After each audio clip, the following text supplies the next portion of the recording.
Perlu saya ceritakan mungkin kepada teman-teman semua dan termasuk kepada saudara Bustami Hamzah. Olok-olokan saudara itu yang menyatakan bahwa nggak pernah sekolah. Ini sama dengan satu sikap pejabat yang tidak bermoral Anda itu. Saya juga ex-kombatan GAM wilayah Linggo. Saya ini sudah menempuh S1 dan S2.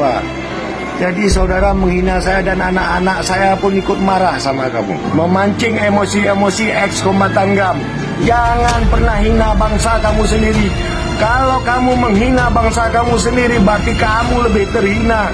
Kamu lebih haram jadah daripada yang lain. Ingat, saya Win Rimana pernah membesarkan kamu dan tidak sepeser serupiah pun aku terima dari kamu, tapi ikhlas demi apa perintah Mujahid Manap.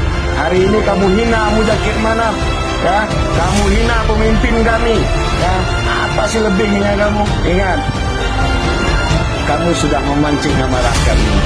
Ada saatnya juga kami akan menentukan sikap. Terima kasih Ibu Sani, sampai jumpa di mana saja pun kamu berada. Demi Allah, demi Rasulullah, kami tetap berjuang demi kepentingan Aceh yang lebih besar daripada memikirkan pecundang seperti Anda. Terima kasih. Assalamualaikum warahmatullahi wabarakatuh.